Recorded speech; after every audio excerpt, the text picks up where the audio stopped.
Well, hello, everyone, and welcome to the Hope Matrix podcast. It has been so long since we've been on here, but I've been really, really busy at Hope. Lots of things happening in the Hope world. We launched Hopeful Cities. We launched a 10-day Hope Challenge, and we are now working on a Hopeful Mindsets program for the college students. So I'll be excited to be sharing more in the weeks to come, but we're super excited to have with us today Abbey. And I didn't even ask you how to pronounce this. Paralador? Paralador. Paralador? Very yes. nice. Love it. So we're super excited to have Abbey here today to share with us, talk with us more about hope. I'm going to kind of review first the 5 keys to hope that we've been talking about, which is 1, recognizing that stress response. So understanding when you're triggered, what you're triggered by, and how to proactively manage that stress. That's the first key to hope. The second is practicing habits for happiness. So doing the things we need to do to keep us in that upstairs brain. The third key to hope, taking inspired actions using SMART goals. A lot of the research done around hope relates to goal setting. So we have a vision for our future. We have to feel good about getting there, and then we actually have to take the steps. The fourth key, creating a strong hope network. So making sure we have people around us that support us on our goals and that we're supporting other people on their goals, super important. And the last key to hope being overcoming hope challenges. So things that mainly relating to thinking. So thinking habits that do not serve us, like rumination, worry, internalizing failure, negative bias, all of those things that sneak in our brain and challenge us in our hope journey. So I'm super excited to have here Abbey and to talk more about the keys to hope and how she uses them in her life and just the work she's doing. We met on LinkedIn. I was super inspired by her post. She was doing 30-day challenges. I think it was for, well, tell us a little bit about the challenge you were doing. Let's start there. It was for Mental Health Month. It was the Mindful Love Challenge. So about getting your mind right and celebrating self-love. So my partner, well, I guess my friend, we also met on social media. We met on Instagram. Marika's catalog, her name is Marika. We created that challenge together. And it was Oh, that's awesome. I was super inspired by it. So really grateful to have you here today. And I'm wondering, let's start. I'd just love to learn a little bit more about you, what you're all about, how you got, in even promoting that challenge in Mental Health Month. And yeah, why don't we start there? Oh, well, first of all, thank you so much, Catherine, for inviting me to be on the Hope Matrix podcast. Before we got started, I wish Catherine was recording it because I was telling her how I am a fangirl over here. So I always acknowledge and appreciate everyone that I speak to for creating the space and the opportunity to share my story. So thank you for that. My name is Abbey, as Catherine said. My middle name is Paralador, so I sometimes go by Abbey Paralador, but my full name is Abbey Paralador Johnson. And my middle name is Paralador because I am Nigerian. So I always like to introduce myself by saying I am a daughter of God. I am Nigerian. I am a sister, friend, neighbor, stranger, a mental health advocate, a passionate public health servant, and so much more. I got into the mental health space from my own personal journey, but originally from the journey of a family member. So I was helping a loved one navigate the mental health system. This was maybe around 2013. And there are so many dynamics, but my loved one had a mental health break, ended up in the system. Let's see, the other dynamic surrounding that is that my family is Nigerian, as I mentioned. So culturally, it was hard for my family to accept that the loved one was going through this.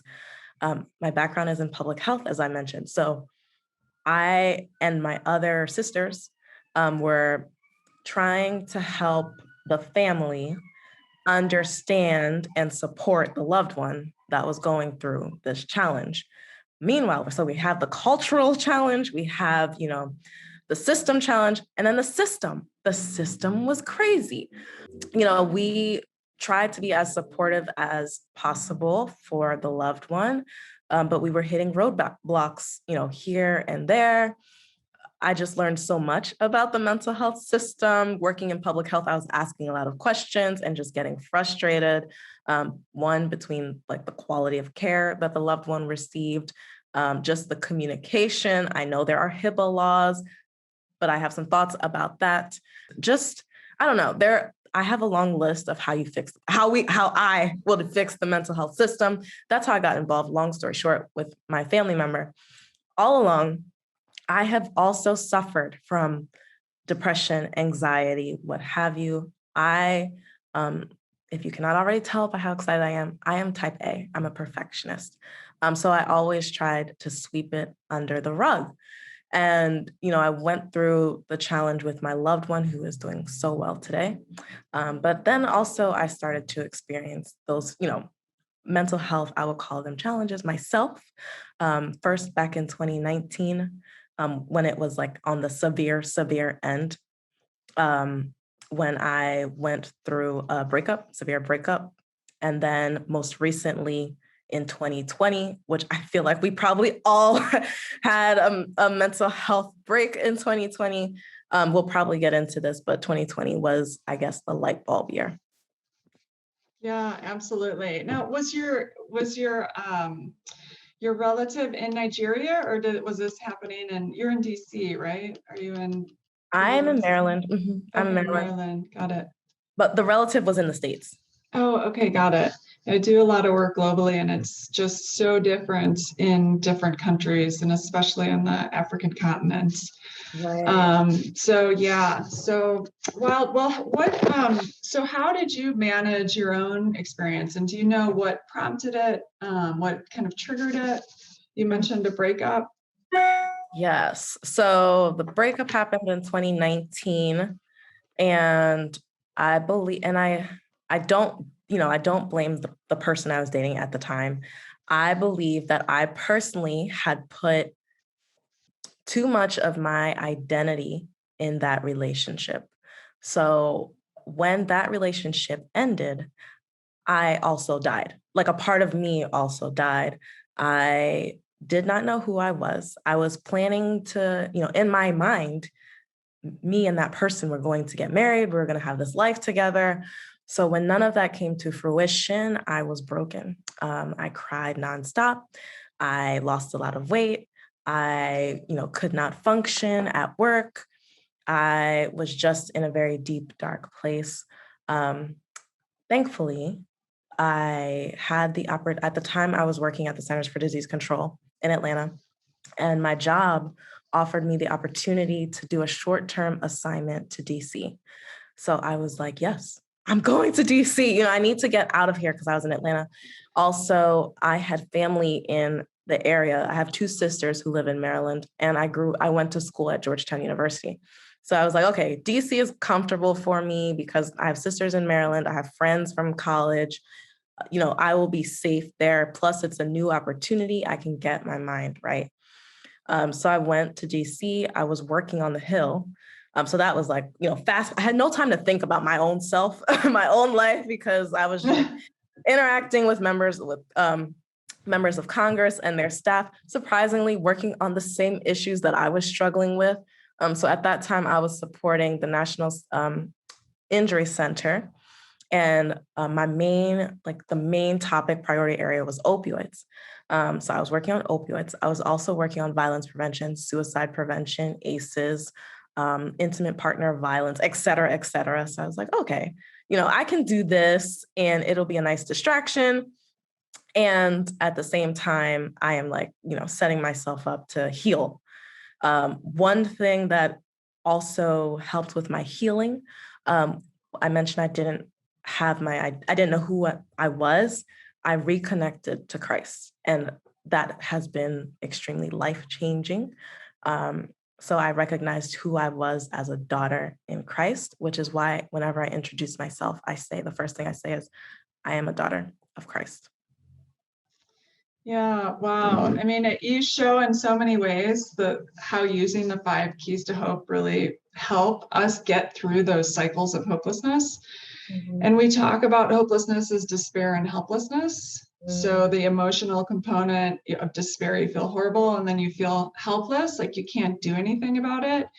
And when we have relationship breakups, like that is a major, major cause of depression, anxiety, even, suicidal attempts, because so much of that is outside of our control. So it makes sense that we feel completely helpless, because in many ways we kind of are. And then that despair, and we often run from that despair because we're taught to we don't need to mourn and we want to be happy. And so when we talk about our second key to happiness, like to hope, being practicing happiness habits, it's you have to feel that despair and those emotions, and you don't want to escape them, because when you escape them, you often go to things like addiction, self-harm, violence, things like that. And so it's proactively managing those really big challenges and changes in our life that lead to kind of our outcomes, and why we know that hope is a protective factor. So if you practice all of those keys, especially when you're going through challenging times,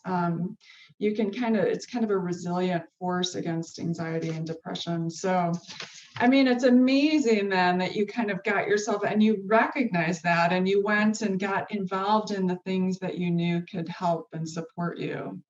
So that's very impressive.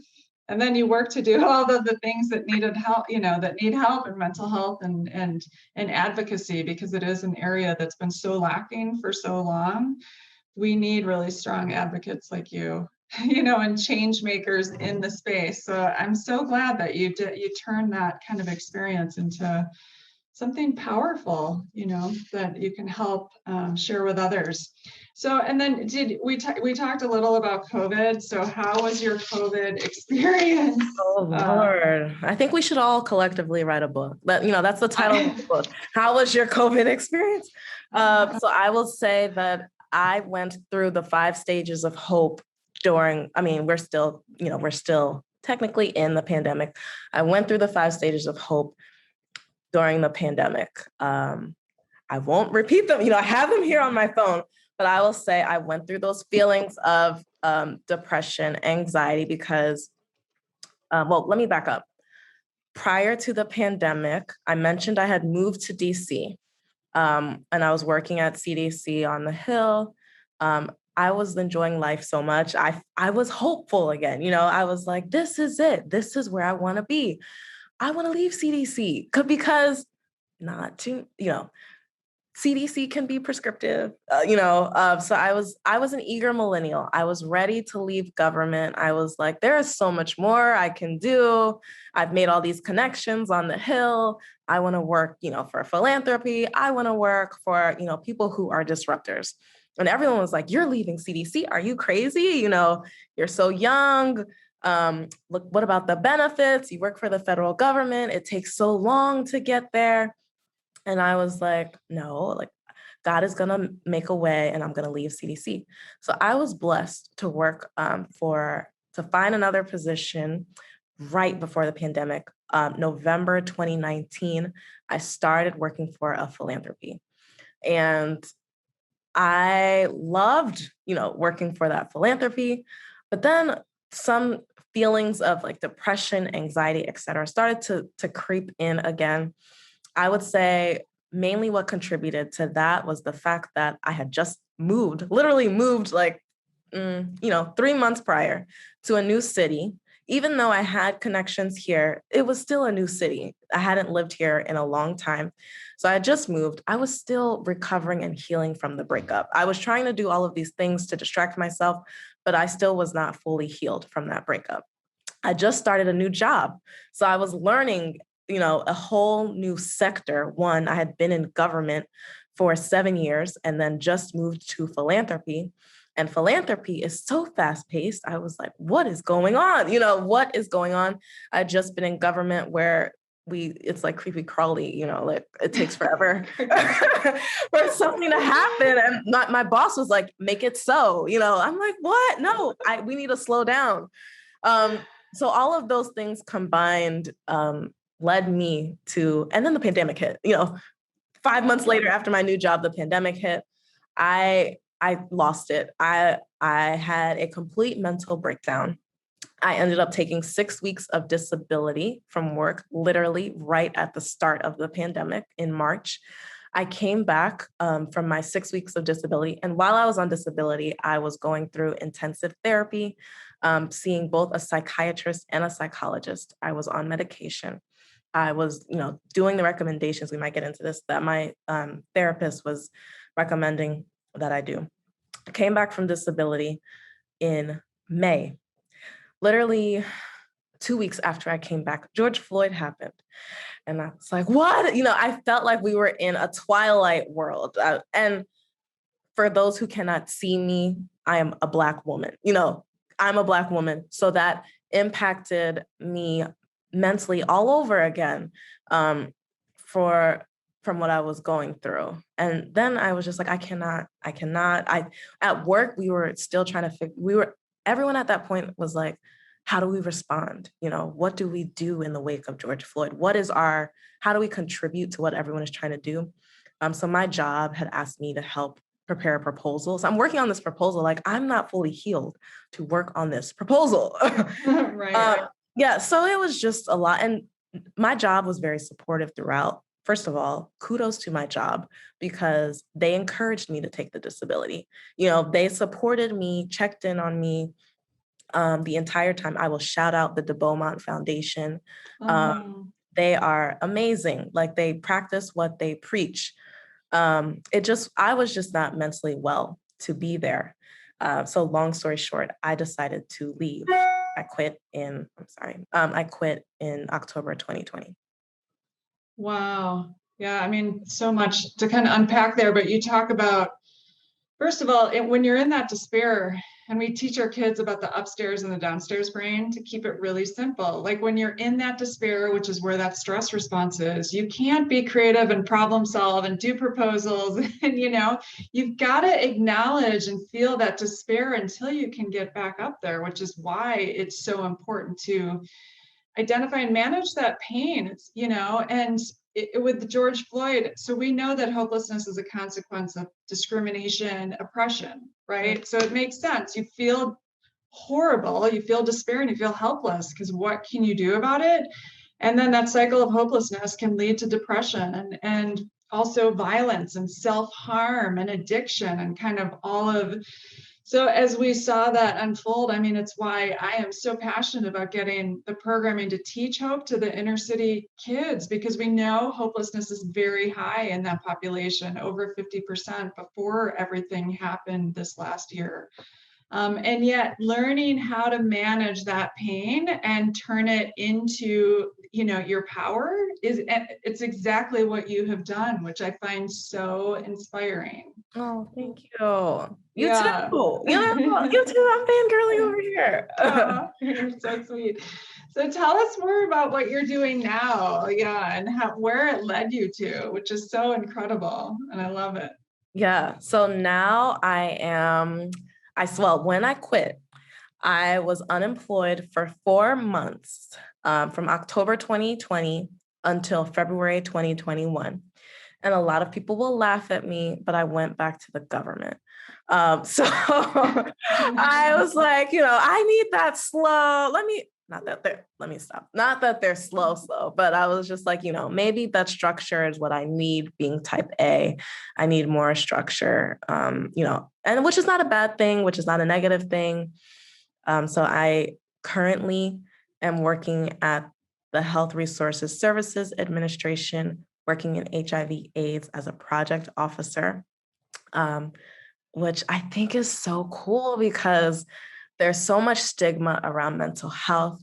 And I think there's a lot that the mental health community can learn from HIV/AIDS and which is also like a lot of parallels, right? This is the 40th anniversary of the Ryan White HIV/AIDS program. And I feel like, there's parallels. HIV/AIDS was so stigmatized in the 80s. And now, there may be stigma, but it's much more accepted. So what can we learn from that? I guess I can also announce that I am leaving HRSA. I have a new job. So yeah, I will be starting at the Office of Minority Health, HHS Office of Minority Health next Monday. So there's just so many happening. But back to what I did in the 4 months that I quit. I have now, I'm an entrepreneur. I can call myself that. I started my brand, Live Without Apologies, in January 2021 when I quit because, and Live Without Apologies aspires to inspire everyone to live life unapologetically on your terms without judgment or validation from others. I mentioned that I was a perfectionist. I mentioned that I, at one point didn't know where my identity came from.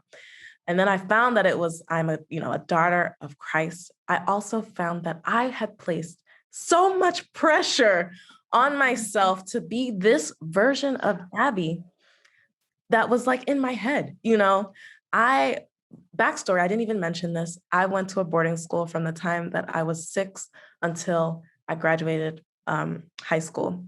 Shout out to Milton Hershey School. It is founded by Mr. Hershey. Hershey's, the creator of Hershey's chocolate products. Him and his wife couldn't have children. They loved children so much. They decided to open up an orphanage that now is an amazing boarding school that provides a great education to under-resourced students. It is diverse. It has, over 2,000 students from K through 12. And that is where I first got my experience of like what it means to come from a thriving community. That is what, emboldens me today to be like I'll say Mrs. first because Catherine is the one who actually had the idea for the school, to be like Catherine and Milton Hershey and give back. I also ran track at Georgetown University. I left that out because I'm multidimensional. I like to say that. Don't put me in a box. I ran track at Georgetown University. I went to a boarding school. I was raised by both white and Black parents. My parents are Nigerian, but I grew up in a boarding school and had maybe like 3 sets of white house parents. So Live Without Apologies, when I was thinking about my brand, I was like, Abbey, like, you don't have to be the girl from boarding school. You don't have to be the track star. You don't have to be, I also got straight A's when I was in school. You don't have to be the girl getting all straight A's. Why are you putting so much pressure on yourself to live up to this ideal of what's quote unquote success is? Also, it was a big deal to leave CDC. It's like, because I was looking for that perfection, all of my life, I was looking for that perfection. And then when I let that go, when I was just like, I'm all of those things. I'm Abbey who went to boarding school. I'm Abbey who was a tomboy. I'm Abbey who was a track star. I'm Abbey who got straight A's. I'm Abbey who, went to Georgetown, who went to Pittsburgh, who worked at CDC, who worked here, here, and here. I am all of those things. And none of those things have to exist independently. Those things make me who I am. I was like, I'm Live Without Apologies. Although I had the idea for the brand for 5 years. The perfectionist in me, I didn't even type a word for 5 years. I had the domain back in 2015. And it was my best friend who finally encouraged me, like, you are unemployed, doing nothing all day. Like, start your business. Oh my gosh, that's amazing. Good for you. That's really incredible. And also good for you to recognize what you need and going back to government work, trying it out. Like, we have to continue and keep trying different things to really figure out what does resonate with us. So that's amazing. And yeah, I see you living without apologies, which I love. So it's such a perfect brand. How can people support your brand? You can visit www.livewithoutapologies.com, where you can buy merchandise. So right now, I have a whole thing on LinkedIn, like, these are my goals for Live Without Apologies. Right now, I'm selling merch. So it started with, t-shirts that say Live Unapologetically, and then also Unapologetic. I'm coming out with a spring collection soon. Everyone that buys a shirt, my brand is also like a storytelling brand. Everyone that buys a shirt, I encourage them to share their story. How are you living your life unapologetically? I just posted this afternoon about my friend Jessica, who I met in Costa Rica, who quit her job in Europe and I met her on vacation in Costa Rica, and we were like chatting it up, and like, oh yeah, I decided that, I'm leaving and I just want to experience life in Costa Rica. I ran and I got her a shirt. I was like, here is a shirt, like send me your story. So everyone, I asked them, how are you living your life unapologetically? Please send me your story. It can be in any area or aspect of your life. It can be mental health, which is, um, my own personal love, physical health, emotional health, relational health, spiritual health, et cetera, et cetera. I have very powerful stories. And so we are collecting, now when you visit, the stories are on my Instagram. So website for the merch, Instagram for the stories. When you visit my Instagram, you will see the powerful stories that we are starting to collect from everyone around the globe who are living their lives unapologetically. And I like to say that, there's levels to it. I recognize that not everyone is ready to share their story. People are still healing. So while we may encourage storytelling, we have to be sensitive and offer grace to those people who are not yet ready to share their story, which is why I offer to share it on my Live Without Apologies platform. And if they're not ready to share it, I say, okay, well, do you want to just send me a picture, in the shirt, and then I'll post you in the shirt. On my website, I have a Live Unapologetically affirmation, which is, are you ready to live unapologetically? Are you ready to be love, light, and salt to the earth? Are you going to walk in love and light always, unconditionally? Do you refuse hate? Yes. The answer is yes. Then you are living unapologetically. And so people know when you wear the shirt, that's what you're representing. They don't have to know the details of your story. They just know that you are an ally, like, we are against hate. We are against anything negative.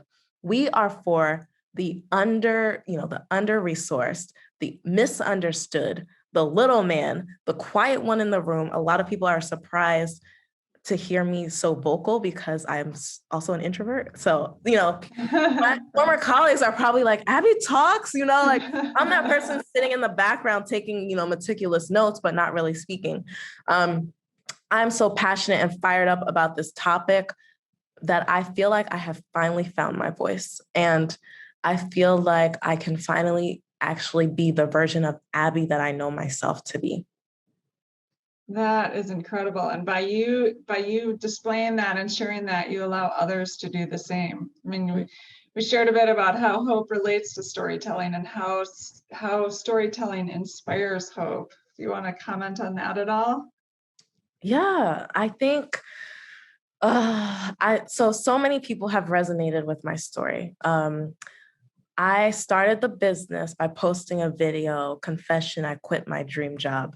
So everything I just shared with you, I talked through it. It's probably like a 10-minute video about all of the feelings I had, some of the struggles that I had when I did that. And that story resonated with so many people. I received so many private messages about, thank you, Abbey, for sharing your story. I also went through a similar thing. So I knew that people were also struggling, especially during the pandemic and the crazy year. Let's be real, the crazy twilight year that we had. It wasn't just the pandemic; it was the election. It was the reckoning on race. It was. Now I'm in DMV. The cicadas are attacking us. So there's a lot of stuff going on that affects us mentally. Also, tangentially, my Nigerian family was very upset that I put that video out there.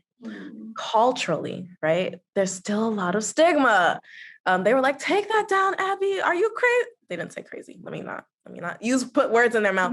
But they were just like, we're concerned. We don't want this to impact your career. They're loving. They had loving concerns. And I was like, no, this is my truth. I'm going to put it out there. I know that it's helping people. I'm sorry if it makes you uncomfortable. That's another thing. Even though my brand is called Live Without Apologies, I never want to intentionally hurt or harm someone. And I put that in the affirmation. that if we do unintentionally hurt or harm someone, we will apologize. We're not out here like waving the unapologetic flag, like, forget you, we're never gonna apologize. We do apologize, and we allow others to share their truth with us if we harm or hurt them. So my family was like, we're so hurt by you putting that video out there because we don't want people to think that, we're not supporting you or, for whatever their reasons were. And I apologized to them for putting the video out. At the same time, I kept it up because it is my story. And if it made my family feel uncomfortable, I apologized, but it was still my story and my story to tell. Yeah, that's so important. And I mean, we know that by sharing stories, like it helps shed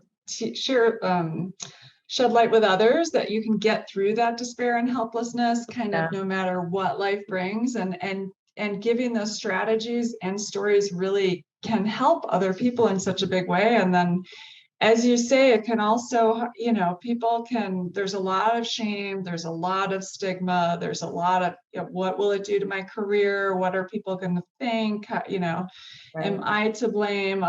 So there's so much that happens when you do that, and it takes such vulnerability and courage. So I really commend you. I mean, I see the stress in young kids now, and just they need strong young leaders to help them be more proactive about their mental health and about their despair, and understand their despair is normal, and it can be managed and worked through. And so I really commend you and all of the work. So what is your Instagram page?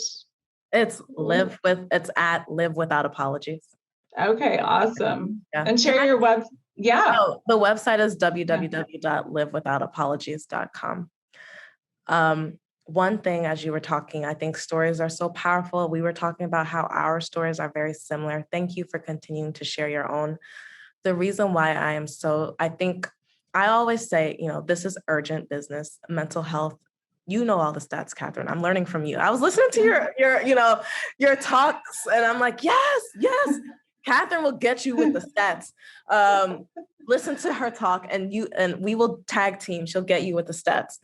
I like to say, it's urgent business right now. There are a lot of media stories out there. Every single day, there's a new media story, how youth are suffering, how new moms are suffering, how workers are suffering, how there's a hiring shortage. There is no hiring shortage. People don't care about, it's bigger than salary. You cannot you cannot bring people to work after suffering through the pandemic with pennies. Like, show me what your benefits are. Show me if you're providing childcare. Show me, work-life balance. Show me what your investments look like.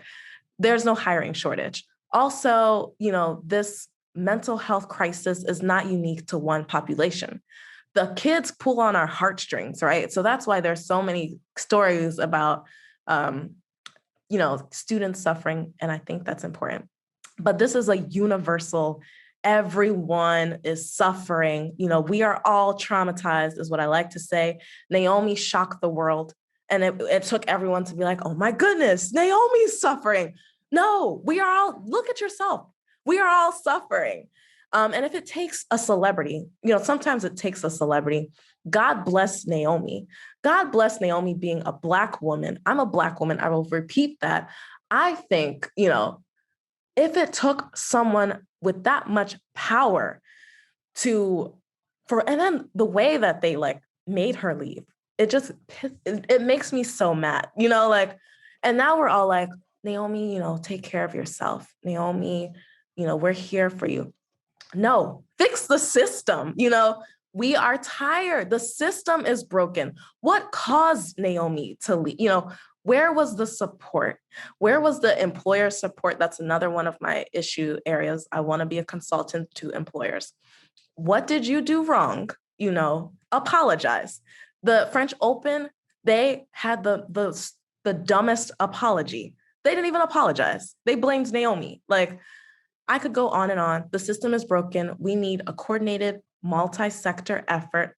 We need treatment and prevention. We need parity between treatment and prevention. You talk about this, Catherine, when you talk about how hope is a preventative measure. I agree. I applaud you. Catherine is Queen Public Health over here, but Catherine knows how to talk about it, right? We need celebrities combining real life stories with everyday, and I don't want to say everyday. We need celebrities combining stories with humans, like we need, we need the advocates to speak up. We need more BIPOC people, Black, Indigenous, people of color at the table. Thank you, Catherine, for inviting me to be on this podcast. I have been trying for so long, 5 months, to get to get in front of other mental health advocates. And like Catherine, God bless you. God also bless, I will shout out their names when I remember them. I'll probably It's okay. Yeah. But everyone who has supported me, sent me a message, given me the opportunity to speak. I have been speaking for free because I'm just like, this message needs to get out here. But you know what? Who actually invited me to have a seat at the table was my African diaspora and my Nigerian family. Like that is how people are recognizing me, because they allowed me to share my story. They were just like, oh, come on and share your story. We don't care if you don't have a PhD, if you're not a psychologist, if you're not like in the field. I'm a mental health advocate. I still have a place at the table. Like I have a lot to say. So Catherine, thank you for sharing the table with me. Let's eat. Like there is a lot to, there's a lot that we can do. I'm so appreciative of you. I love the Hopeful Cities. I love everything you're doing. I want to hear about Hopeful Minds because I always say where the mind goes, the body goes, and we need to move accordingly. This is urgent business. We are, to use Joe Biden, we are playing with the soul of America. We are playing with the soul of America if we do not invest in mental health right now. So I'm waiting for the White House. I'm going up there. Just kidding. But I hope someone's listening that could connect you. Absolutely. Yeah, someone connect me. Right. I'm going up there and I'm waiting for, the Surgeon General is very passionate about this issue. He calls it loneliness.